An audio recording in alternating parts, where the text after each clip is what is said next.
Hello, I'm Elliot and I help churches with digital communications across Yorkshire North and East Methodist District. It occurred to me that last year I did a session on social media trends for churches in 2021, and so I thought I'd just put together a little video on social media trends for 2022, bring some of the existing knowledge together. So I hope this video is useful to you.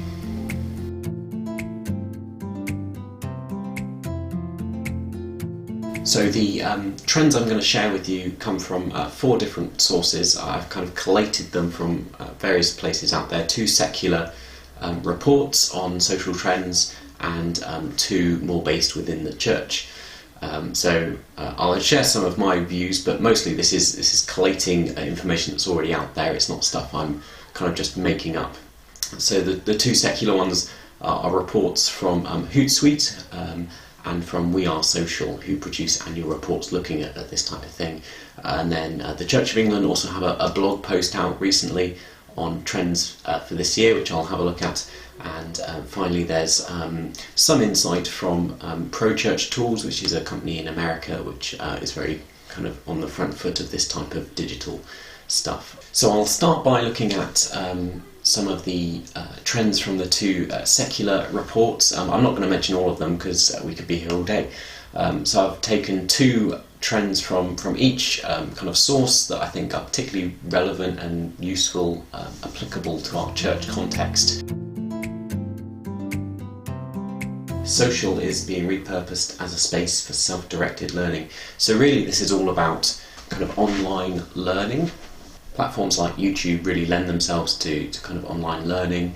Things like TED Talks are really popular. This trend is saying we're seeing a shift from kind of specific targeted learning, so specifically going to watch a TED Talk video, to it being much more in a digestible format, just constantly appearing within our Facebook feeds or what social media platform we're on. Social media users globally are more likely to say they've learned practical life skills from social media than from university. So they're talking about things like Instagram feeds that teach history, or TikTok channels that are teaching specific languages. I'm sure there's many examples out there of social media content that's core purpose is about teaching. I think a good example of this is Simple Politics, which operates solely on social media. I'm sure many of you know about it. And I think even a few years ago you might have expected something like this to be more found on websites, blogs, maybe as a podcast or as a YouTube video, platforms where it's more common to see kind of long form content explaining about political dialogue.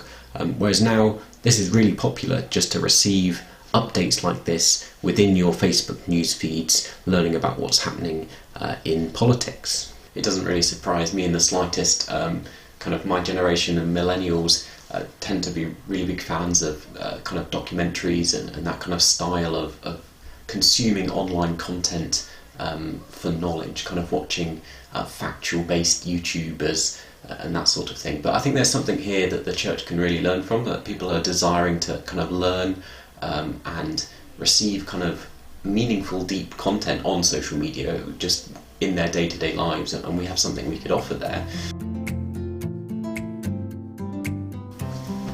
The second trend from the same report talks about the vibe economy. So this is about curation of moods and feelings.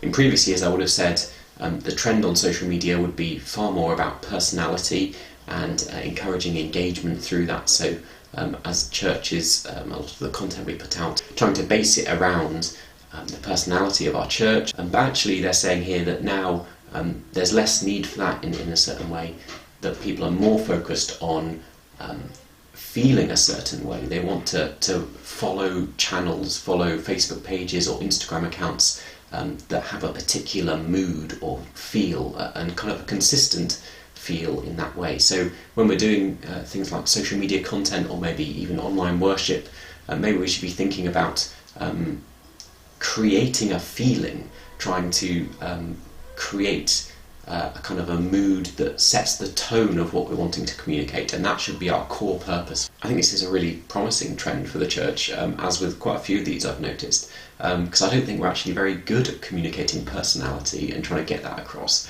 but conveying a specific kind of feeling, I think we're actually much better at. Feels like there's less pressure to have a really interesting big personality that you need to kind of lead or front a project, to kind of lead online worship or videos on social media, but having something that consistently conveys a particular message. So the third trend I want to mention comes from Hootsuite, and brands finally get community right with the help of creators. So obviously this is a company that's based around business and things like that, so a lot of the language is kind of secular and aimed at brands and businesses, so we need to kind of look through that a little bit to see what we need to apply to a church context. But here they're talking a lot about digital communities, which excites me, because that's a lot of conversations I have with people around in my district about how do we create online communities and really try and foster discipleship. And that's kind of what this trend is really talking about.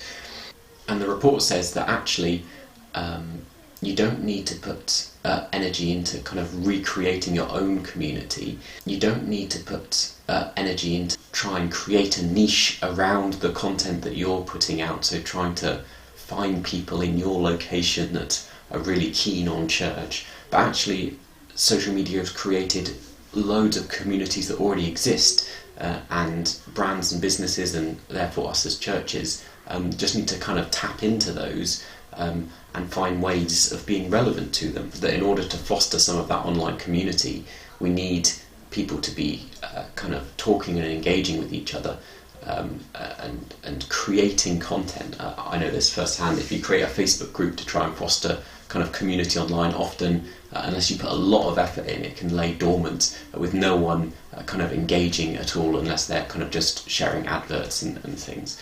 And so we need digital creators, those influencers, those key people, to help that community grow in an online space. That actually ties in very much with one of the Church of England's trends that they mention in their article, which is around digital influencers.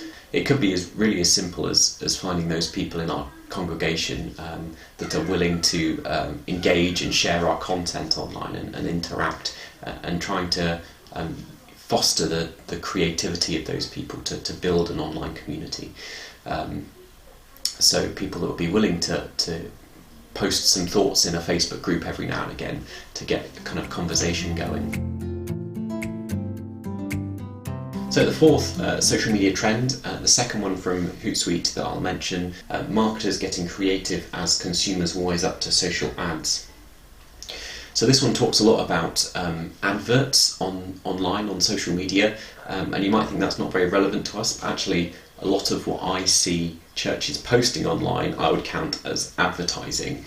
A lot of what we post is just invites to church, invites to events, come to our Zoom meeting, tune into online worship. And what they're saying is that actually consumers, people that are on social media, are getting really weary of adverts, and that they'll challenge them in 2022 to really up their game in the creativity of what they're offering. So they say brands that want to stand out in 2022 will have to work harder to create ads that mirror and enrich the distinct experience offered by each social network.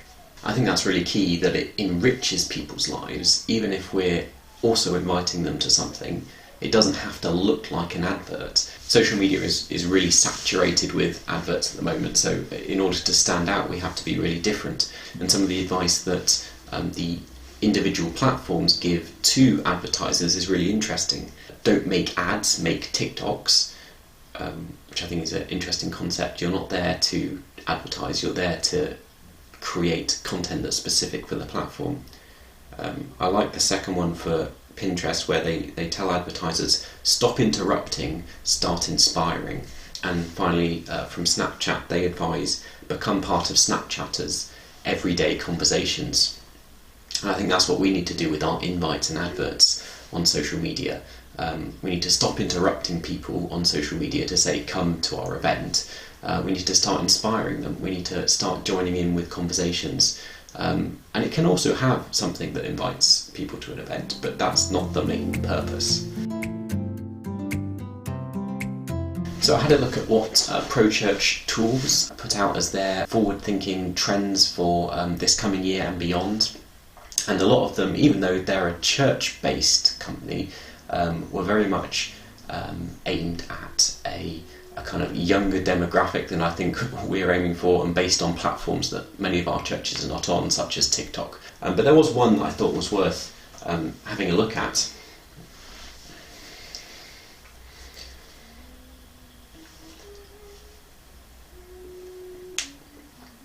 And this ties in with one of the trends the Church of England mentioned as well, which is thinking about what social media platforms we're on. There's so many social media platforms out there. We don't have to be on all of them. It's not necessary. We should think about which platforms we choose as a church to be on.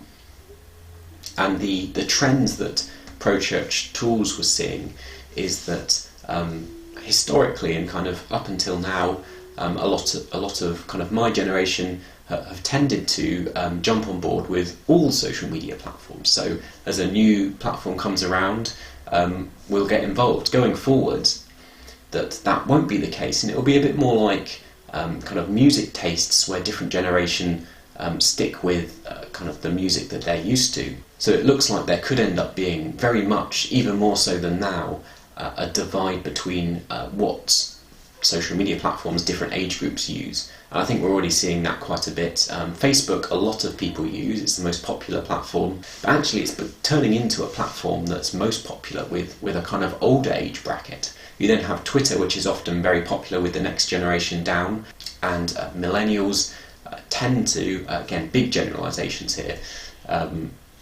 be on Instagram quite a bit, and that's their platform of choice. And then finally the youngest generation of Gen Z, obviously on TikTok mostly, and that's kind of their platform. And so it's kind of splitting out people onto kind of different age bracketed social media platforms, which can be a plus and a minus. It means we need to really think about who is our target audience. So finally, looking at some of the Church of England's social media trends and recommendations for this year, and what they've said in their blog post. I'd highly recommend going to check out the Church of England blog. There's lots of great trends and tips that they've listed there, some of which are on the screen now. You'll notice some of them we have already mentioned in conjunction with other things. But the one that I wanted to focus on as the last trend for this video from me is their trend on graphic design and how we design content.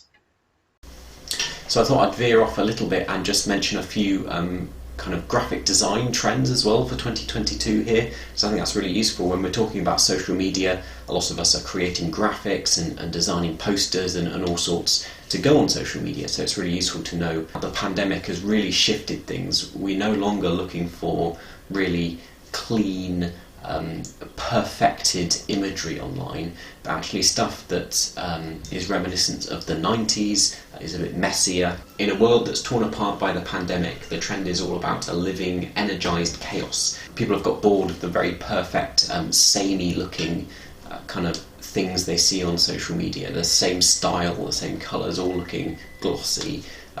Something a bit more raw and rugged is fine. Again, I think this lends perfectly well into the church, because we are great at doing stuff that looks rough and ready. So lean into that, make it look really authentic, but in a kind of professional way if you can. So some of the specifics for these graphic design trends. Generally, they're less minimalist and more of that retro feeling that we've mentioned. Particularly, I've noticed that there's a lot more rounded edges. As part of that, there's lots of depictions of motion, designs that are more fluid and portray movement in them.